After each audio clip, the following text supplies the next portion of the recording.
Yes, dictation 5 second बाद start होगा। Yes, start.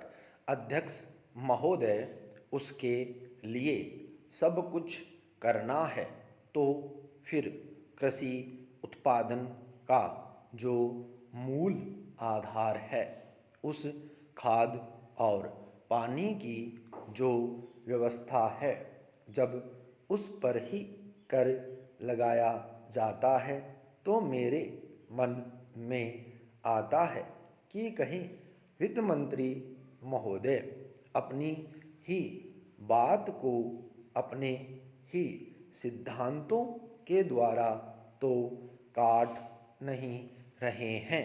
विराम। मैं कहना चाहता हूँ कि हमारे देश में अभी भी चौथाई भूमि से ज़्यादा सिंचित भूमि नहीं है। विराम। इस देश की जितनी कृषि योग्य भूमि है, उसका चौथाई से भी कम हिस्सा ऐसा है जो सिंचित भूमि के नाम से पुकारा जा सकता है।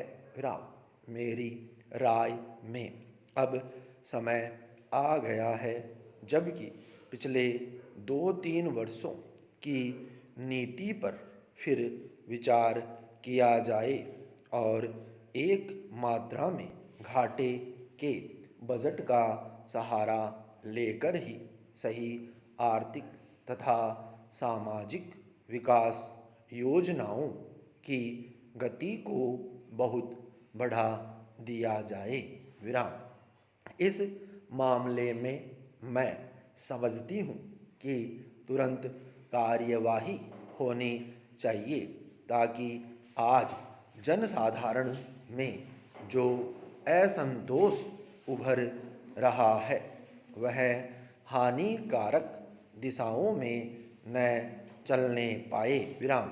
आज के राजनीतिक वातावरण की दृष्टि से भी मैं कहना चाहती हूँ कि विकास की गति को बढ़ाने की आवश्यकता सर्वोपरि है। विराम पैरा।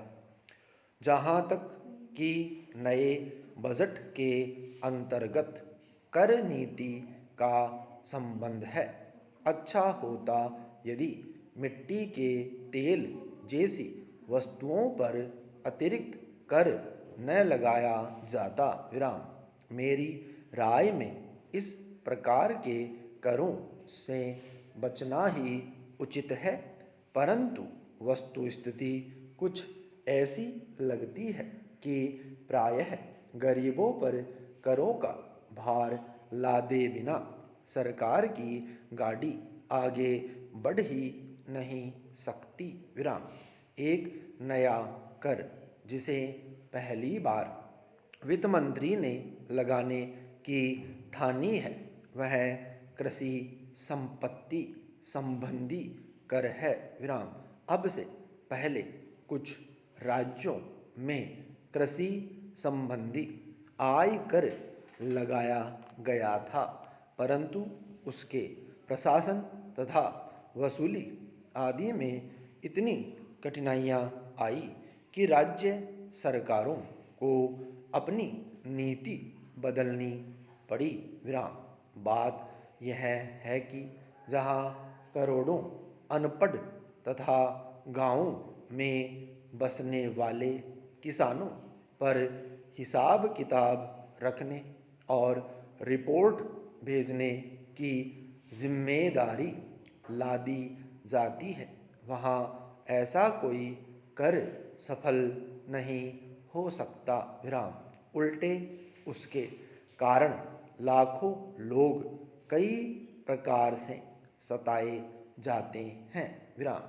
और फिर वे लोग सरकार से नाराज हो जाते हैं। विराम।